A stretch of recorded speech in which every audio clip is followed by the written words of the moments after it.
감사합니다.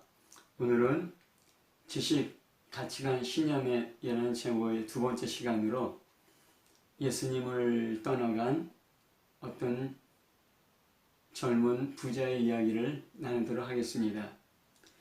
작년 10월에 제가 시골로 이사 왔습니다. 이사 와서 이제 집을 수리하고 이제 많은 공사를 하였는데 그러면서 많은 사람들을 만나게 되었습니다.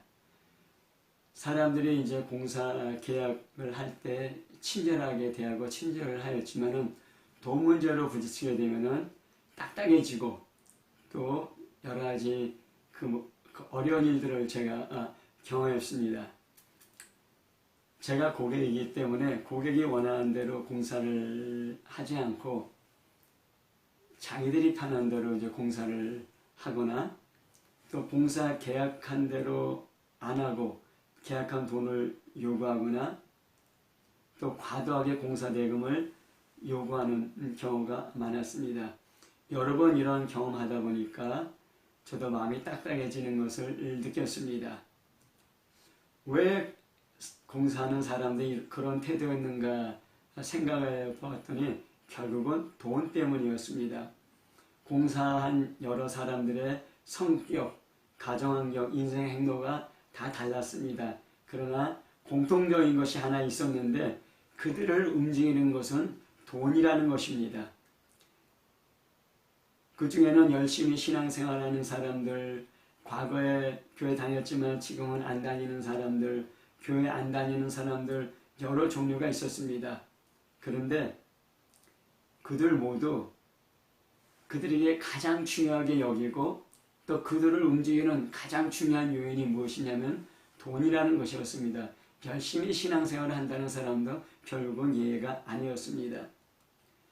돈이 가장 중요한 가치였던 것입니다.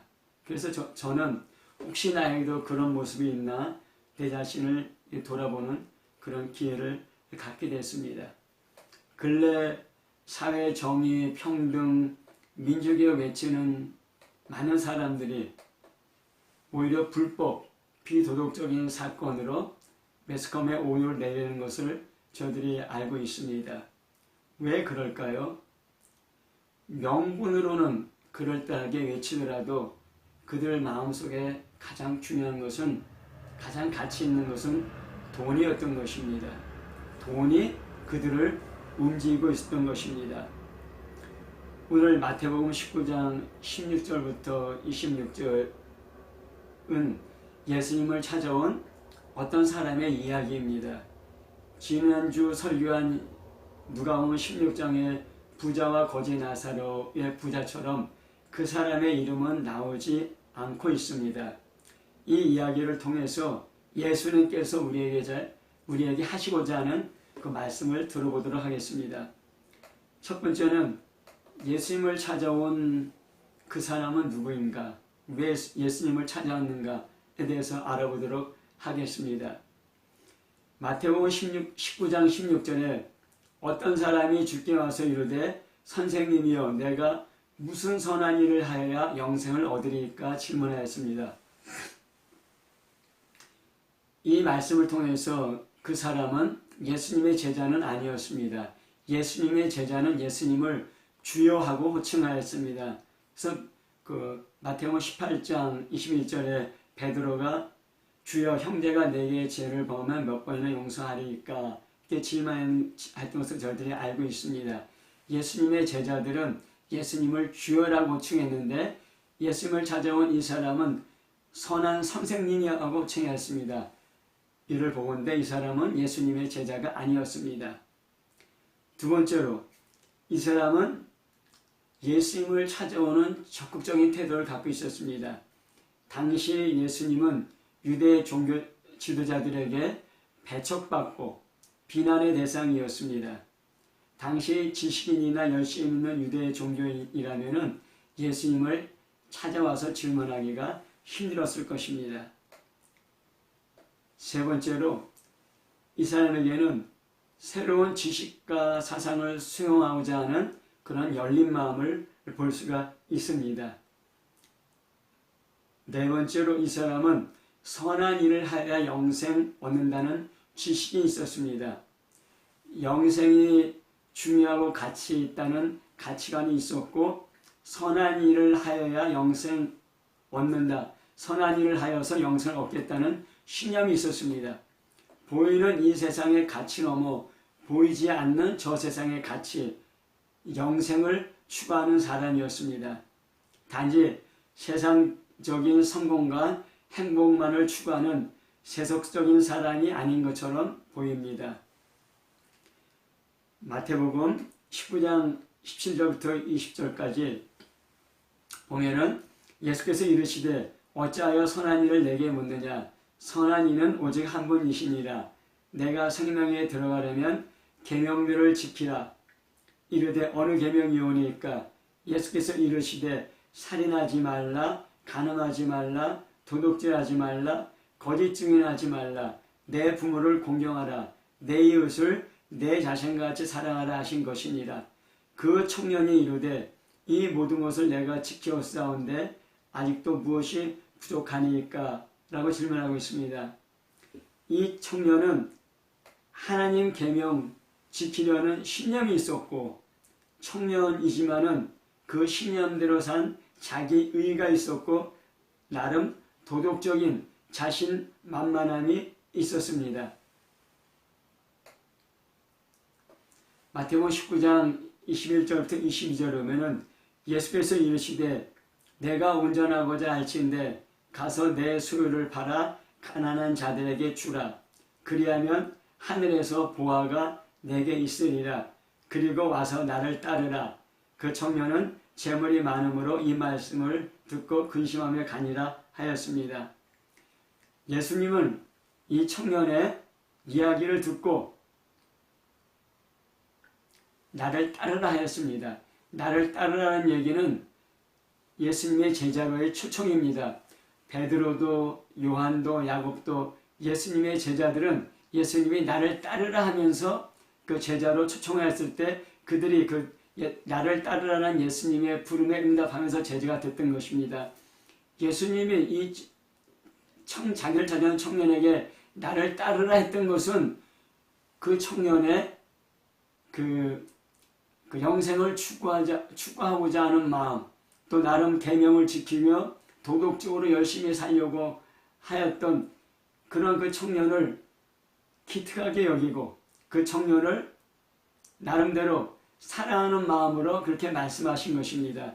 그래서 그 마가복음 10장 21절에는 예수께서 그를 보시고 사랑하시어 그런 말씀이 있었습니다.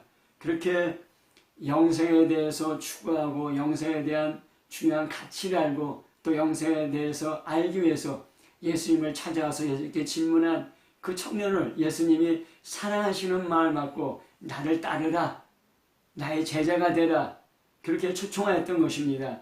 그런데 예수님의 제자가 되기 위해서 한 가지 조건이 있었습니다. 내 재물을 팔아 가난한 자에게 나눠주라는 것입니다. 예수님은 집이 없이 이스라엘을 방황하며 복음을 전파했습니다. 그 예수님을 따르기 위해서는 재물을 버려야 된다는 것입니다. 이 청년을 살펴보면은 젊었습니다. 젊음이 중요한 가치 아닙니까? 그리고 적극적으로 새로운 지식을 추구하는 열린 마음이 있었습니다. 그리고 그것을 또 배우려는 태도가 있었습니다.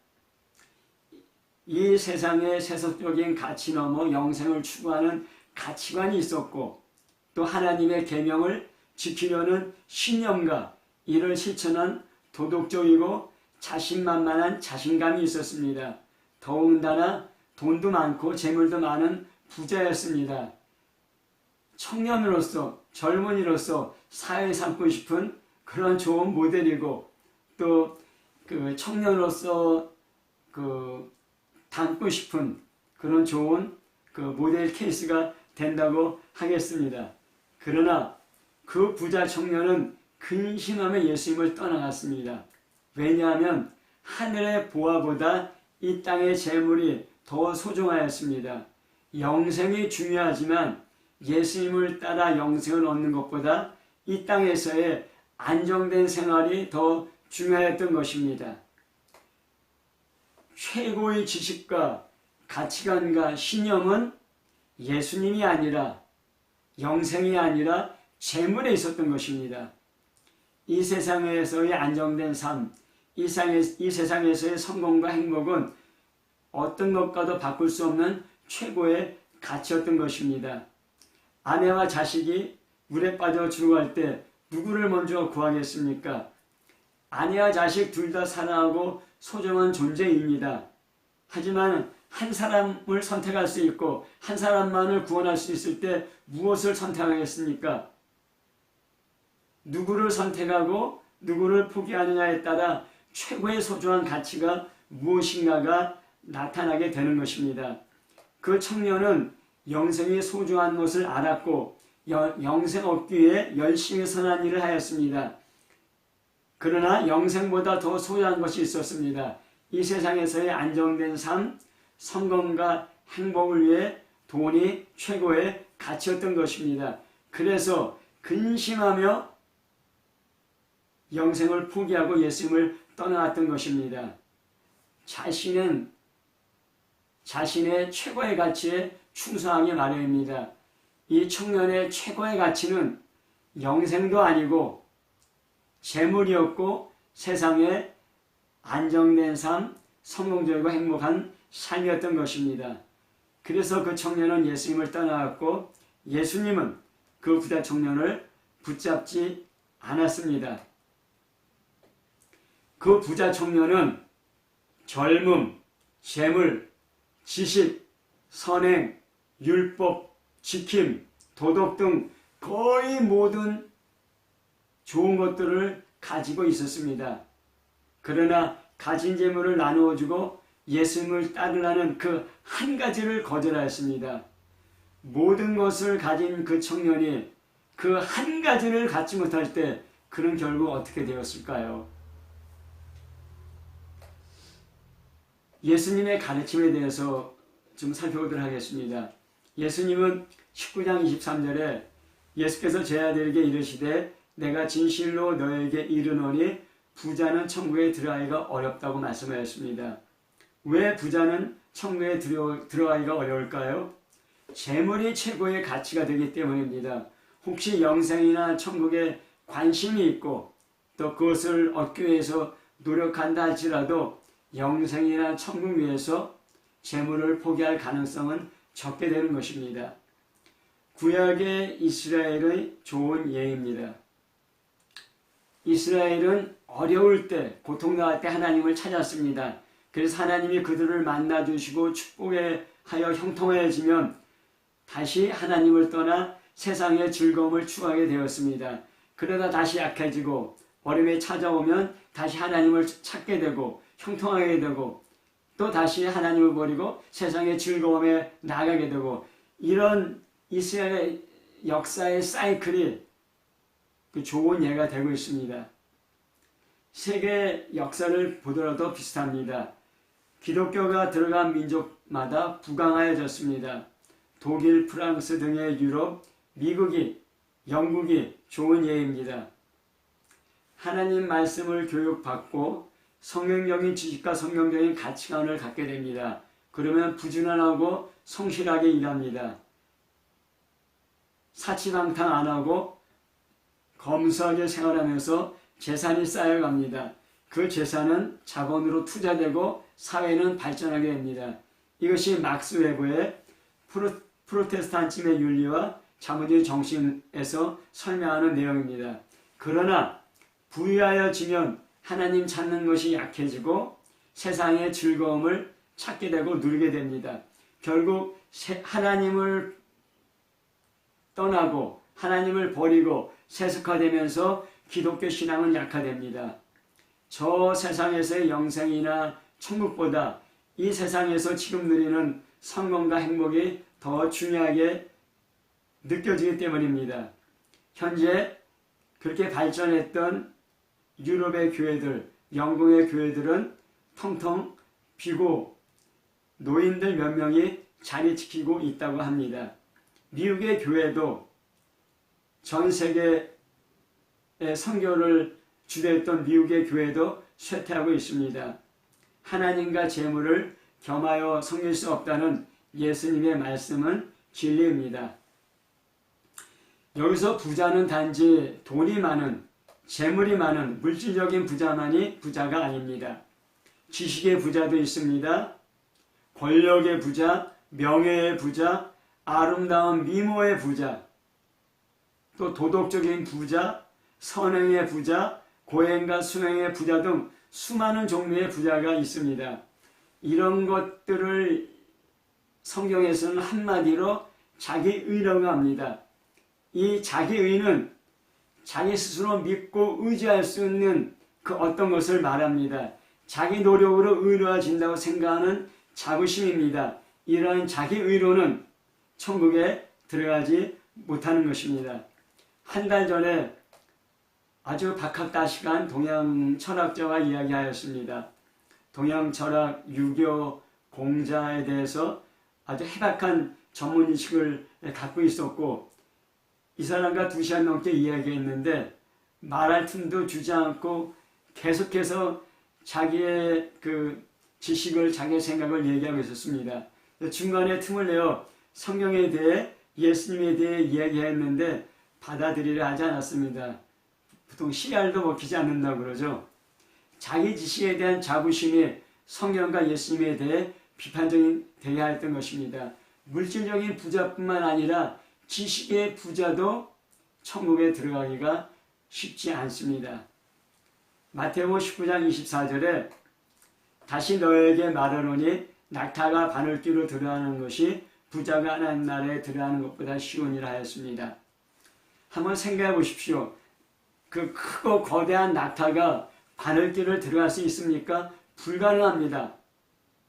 마찬가지로 죄물이 최고의 가치인 부자가 천국에 들어가는 것은 어려울 뿐만 아니라 불가능하다는 것입니다.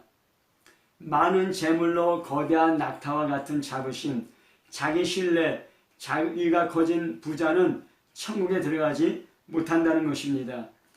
자기 가진 돈으로 이 세상에서 자기 원하는 것을 자기 마음대로 다 할 수 있기 때문에 예수님을 의지하거나 예수님을 찾을 필요가 없게 되는 것입니다. 이런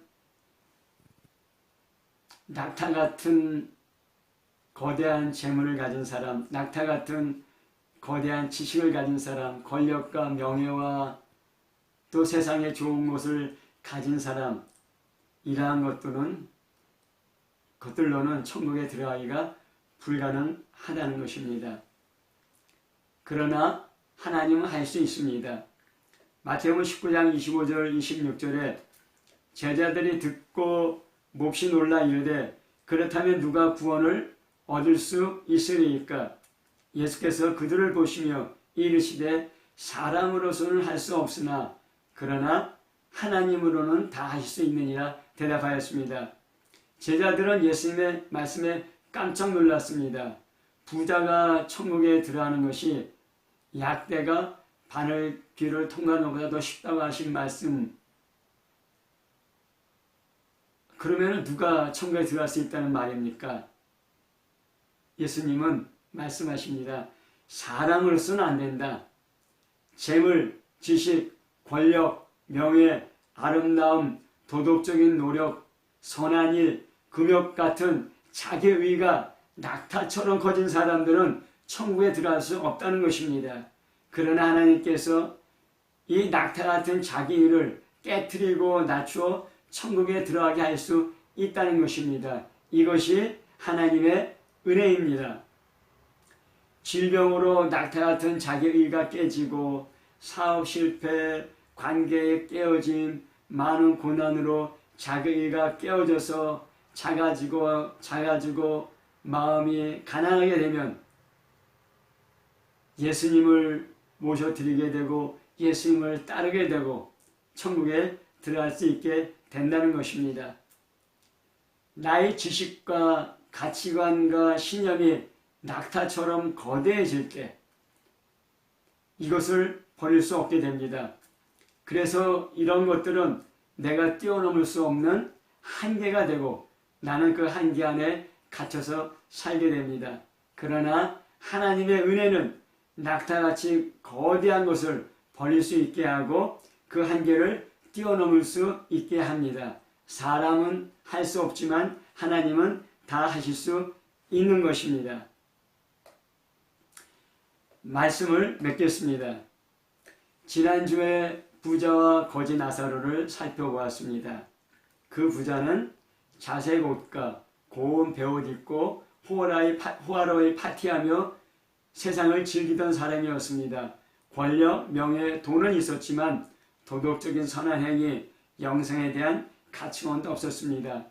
세상에서 잠시 동안의 성공과 행복에 취해 살았지만 죽어서 음부에 떨어져 불꽃 가운데 영원히 고통당하게 되었습니다. 오늘 예수님을 찾아온 부자 청년은 단지 재물만 많이 있었을 뿐 아닙니다. 영생이 중요하고 가치 있다는 지식과 또 영생을 추구하는 가치관도 있었습니다. 그래서 열린 마음으로 예수님께 찾아와 질문하였던 것입니다. 영생을 추구하며 하나님 계명 지키며 나름 도덕적으로 살고 있었습니다. 지식, 가치관, 신념과 행동에 자신만만한 사람이었습니다. 본받을 만한 모범적인 청년이었습니다. 그러나 한 가지 부족한 것이 있습니다.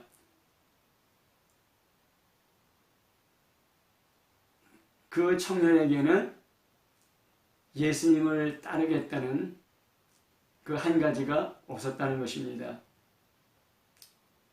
그 한 가지 부족한 것 때문에 근심하며 예수님 따르기를 거절하였습니다. 최고의 우선순위가 예수님이 아니고 재물이었기 때문입니다. 우리는 예수 믿고 죄 용서받고 구원받는다고 복음을 전하고 또 그 복음을 믿고 있습니다. 예수 믿고 영생 얻었다. 예수 믿고 천국 간다고 이야기합니다. 그런데 예수 믿는다는 것은 무슨 뜻입니까? 믿음은 충성의 대상이 바뀌는 것입니다. 다른 어떤 것, 다른 어떤 사람보다 예수님께 충성하는 것이 믿음입니다. 예수님은 내가 바라는 하나가 되어야 합니다. 예수님은 내가 바라는 그 오직 하나가 되어야 합니다. 예수님 아는 것이 최고의 지식이고 예수님이 최고의 우선순위입니다. 어떤 대가 지불하더라도 예수님 따르겠다는 결단과 실행입니다.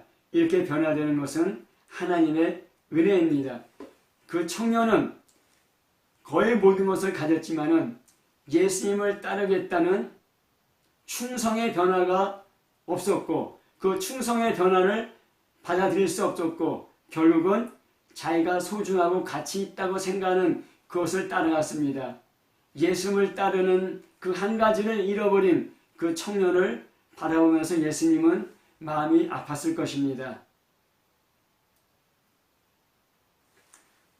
우리가 소중하게 여기고 가치 있게 여기는 그것을 버리고 내려놓고 예수님을 최고로 소중하고 최고로 가치 있고 최고로 충성하는 그런 충성의 변화가 믿음이고 이러한 믿음이 우리에게 주어지는 것이 하나님의 은혜입니다. 예수님께로 충성의 변화가 일어나는 하나님의 은혜가 우리 안에 충만하게 임하기를 계속 기쁨과 즐거움과 자원하는 마음으로 예수님을 따르기를 예수 이름으로 축복합니다. 아멘.